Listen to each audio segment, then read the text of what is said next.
Tom and I have actually been training together for the past 15 years. So the workout we're going to do today is based on Tom's in-season workout, just to kind of keep up with his foundational program. Things that we've done in the off-season to make sure we can maintain them during the course of the season.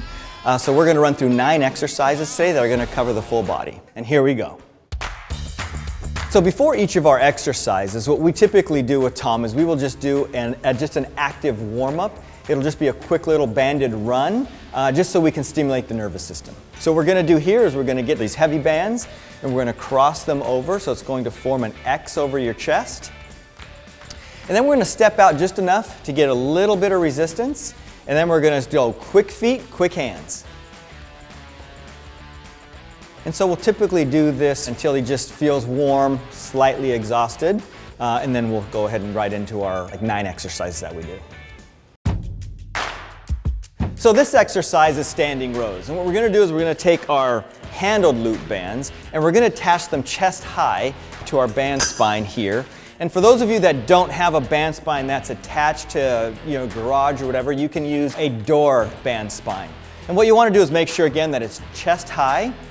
We're going to get into our correct position here. So again, make sure that our spine is straight, knees are bent, tight core, tight glutes, and we're going to simply bring these back. We want to make sure that our elbows are tight to our body as we do these rows. And what this exercise is going to do, it's going to engage back muscles, going to engage posterior delt muscles, and work at helping just to strengthen this upper body. Again, the importance of this is to make sure you're always maintaining good core stability so the force of the band doesn't push you going forward. So this exercise is our resisted band push-up.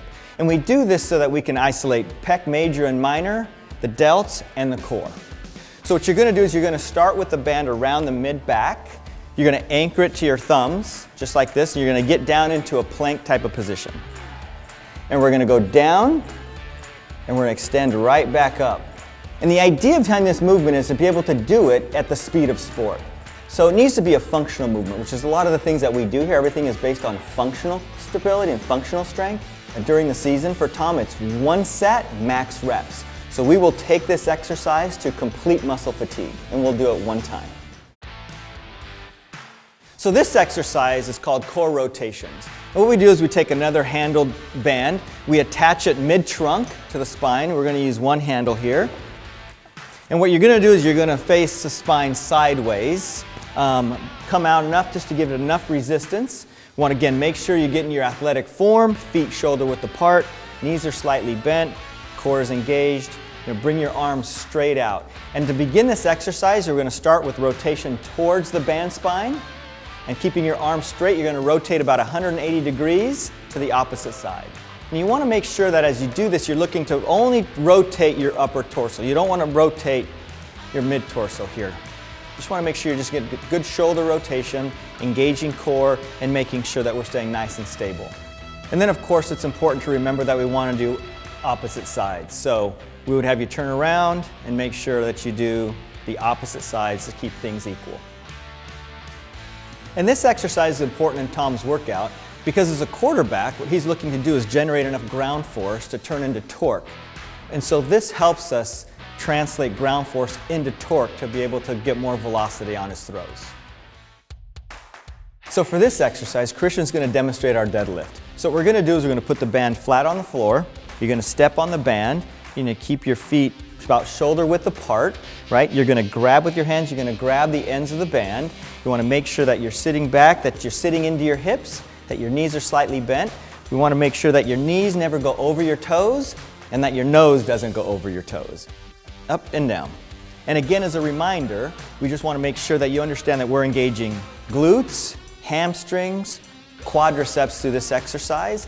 The reason why this is so important is because really for an aging quarterback or any aging athlete, we want to make sure that his legs stay really nice and strong.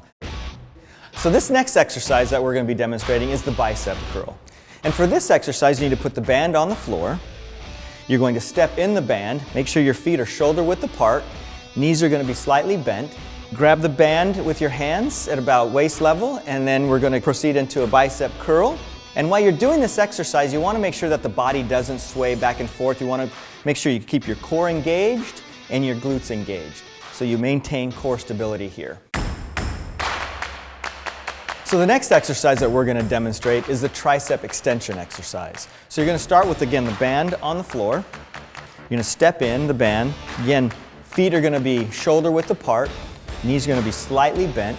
You're going to bring the band up, extend it over your head.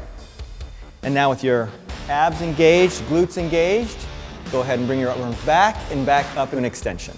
Again, it's very important to maintain feet shoulder width apart. Your abs are always going to be engaged. Glutes are engaged, knees are slightly bent, so as you get into the tricep extension, the force of the band doesn't pull you forward or backward. This exercise is the deceleration lunge. And so with this exercise, you want to get a continuous loop band, put it in a carabiner, and we're going to attach it right around hip high. You're going to take this band, we're going to put it around your waist, and you're going to step back until you give the band just enough resistance that you're starting to feel it pull you forward a little bit. And then you're going to start with your right leg and you're going to get into a lunge forward. And as you get into that lunge, you want to make sure that you control the deceleration of the lunge. So you've got to activate your core to help control that movement. You want to make sure that your back knee barely touches, forms 90-degree angle as you come back and you pop right back up. Again, make sure that we are straight, have a straight spine, that our back is flat and we're not bending forward. And again, as with all of our other exercises, it's 1 set, max reps. So this next exercise, Christian is going to demonstrate the shoulder press. So for the shoulder press, again, we're going to put the band on the ground. Bring your hands up to shoulder width here. So we want to make sure his core is nice and engaged, glutes are engaged, knees are slightly bent, and we're going to raise the arms straight up overhead and right back down. And again, we want to do this at the speed of sport. We want to stay functional, and we want to make sure it's 1 set, max reps. So again, go to complete muscle fatigue. So for this exercise, we're going to do the X band squat. And we can do it 2 ways. One, which is the way Tom does it, is we will put 1 band around your knees. So Christian, go ahead and demonstrate putting the band around your knees. Then you're going to take these bands, you're going to put 1 in 1 foot, cross over to the opposite shoulder. Take this band, cross it up to the opposite shoulder, creating an X in the band. And what we're going to want to do here with this exercise again is we're going to want to make sure that your knees never go over your toes and that your nose doesn't go over your toes. This exercise is meant to strengthen quads, hamstrings, and glutes. And as with all of our other exercises, you want to make sure that your core always stays nice and engaged. So what you're going to do is, Christian, go into your form. You're going to go down and right back up. So you'll notice here that this band around his knees is put there so that we can create a little bit more glute stabilization and glute activation. So at the beginning and end of all of our workout sessions, we always do pliability work. These are important to do pre and post. One, it stimulates the nervous system and it activates good blood flow to the soft tissues, and it gets them ready for the workout. And then doing it after the workout obviously then helps flush out some of the lactic acid that's going to be accumulated as a result of your workout. So before we do any of our exercises, we'll take a few minutes and we'll use our vibrating pliability roller here. And we'll start with our calves, and we'll do some rotation there. Christian's going to demonstrate how we kind of get both lateral, medial aspects of the calf. So we kind of get all of that, and then we're going to go right up into the hamstring. And what's nice about the vibrating aspect of these rollers is that what it's actually doing is it's stimulating nervous system. So we're getting a great nervous system response to the aspect of the tension of the rolling. So we feel that through the nervous system stimulation, we can make sure that we can create more sustainability through our pliability treatments. So there you have it. This is Tom Brady's in-season workout.